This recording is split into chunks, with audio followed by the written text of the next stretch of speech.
మనకి మార్నింగ్ సూర్యోదయానికి ముందే నిద్ర లేవాలి. ఎప్పుడైనా సరే సూర్యోదయానికి ముందే నిద్ర లేచి మన కాలకృత్యాలన్నీ తీర్చుకొని, ఇంకా చాలాసార్లు చెప్పాను ఈ విషయం, వాకిట్లో ముగ్గు అనేది వేసుకోవాలి. ఫస్ట్ అయితే సూర్యోదయానికి ముందే నిద్ర లేవాలి. సూర్యాస్తమైన తర్వాత పడుకోవాలి. సూర్యాస్తమైన తర్వాత అంటే 6 తర్వాత సూర్యాస్తమయం అయిపోతుంది కదా, వెళ్ళిపోయి పక్క ఎక్కేయచ్చా అని అనుకుంటారేమో, అది తప్పు. సూర్యాస్తమయం అంటే 6 to 7 లోపల మనము నిద్ర అస్సలు పోకూడదు.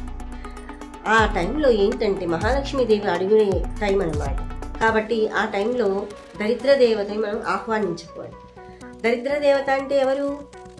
నిద్రపోవడం, లేదంటే చిరాగ్గా కొట్లాడుకోవడం, ఇవన్నీ ఏంటంటే దరిద్రానికి చిహ్నాలు అనమాట. కాబట్టి ఆ టైంలో మనం పడుకోకూడదు. ఆ టైంలో కూడా అన్నం తినకూడదు. 6:30, 7 తర్వాత మనం భోంచేయాలి. భోంచేసిన తర్వాత కాసేపు 1 గంట సేపు చక్కగా వాకింగ్ చేసుకొని, లేదంటే టీవీ చూసో ఏదో ఒకటి కాలక్షేపం చేసుకొని, ఆ తర్వాత 8 o'clock నుంచి మనం నిద్రపోవాలి. ఎర్లీగా నిద్రపోతే మళ్ళీ ఎర్లీగా లేవడానికి మనకి అవకాశం ఉంటుంది. కాబట్టి సూర్యోదయం ముందు నిద్ర లేవాలి, సూర్యాస్తమయం తర్వాత మనం పడుకోవాలి. ఇక సెకండ్ ఏంటి అంటే ఆదివారం, శనివారం, మంగళవారం, ఈ 3 వారాల్లో ఈ 3 రోజులు కొన్ని వస్తువులు